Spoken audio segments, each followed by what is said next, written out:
Monsieur le Président du Ciel, cher Karim, chers amis, mesdames et messieurs des forces de l'ordre qui aujourd'hui nous protègent, ce qui n'est pas toujours le cas, et je vous en remercie pour aujourd'hui. Parler après Christian Van Est, philosophe, homme politique, et qui a tout dit, est assez compliqué. Donc je vais simplement faire 4 observations rapides. La première observation, c'est que nous étions en vacances cet été tous, au mois d'août, et nous avons vu des vagues d'immigrés arriver en Hongrie. Nous avons vu les grands médias expliquer que tout se passait admirablement, et grâce à des médias subversifs, dissidents, nous avons vu la vérité, notamment sur la place de la gare de Budapest, par exemple, où ce qui était présenté par les grands médias comme un grand mouvement pacifique était en fait un grand mouvement terroriste. Et ce jour-là, j'ai eu honte pour les médias, pour l'Europe et pour la France.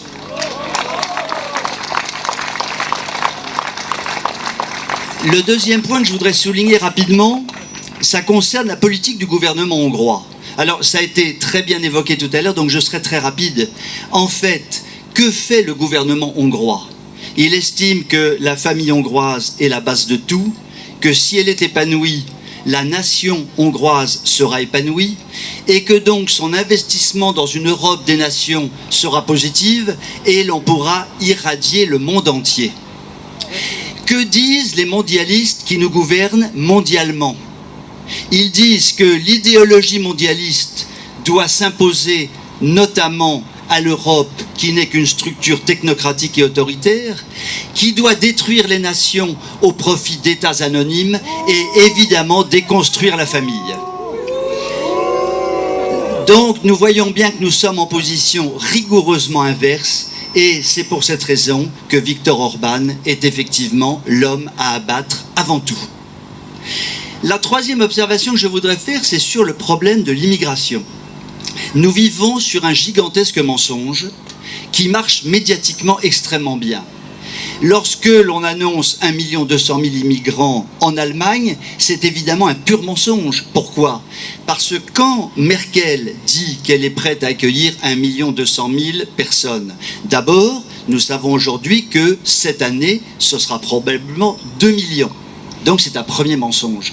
Et le deuxième mensonge, c'est que par cette catastrophe des accords de Schengen, les immigrants qui arrivent en Allemagne, évidemment, irrigueront tous les pays européens, dont la France. C'est donc un énorme mensonge. Et il y a un troisième mensonge qui n'est jamais évoqué. C'est que lorsqu'on accueille 2 millions d'immigrants en 2015, ces 2 millions d'immigrants, mécaniquement, seront 5, 6 ou 7 par le biais du regroupement familial. Donc nous sommes dans une véritable folie.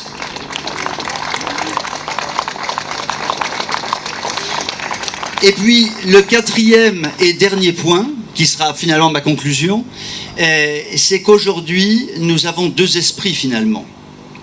Il y a l'esprit qui a envahi toutes les élites européennes, je parle d'élite entre guillemets, qui est l'esprit de Munich. Nous nous couchons, les pays d'Europe se couchent, nous sommes véritablement en 38.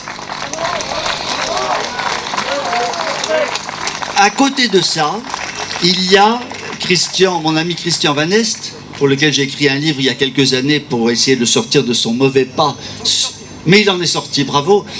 Il y a, donc, Christian Van Est parlait de résistants. Je dirais oui, résistants, peut-être dissidents.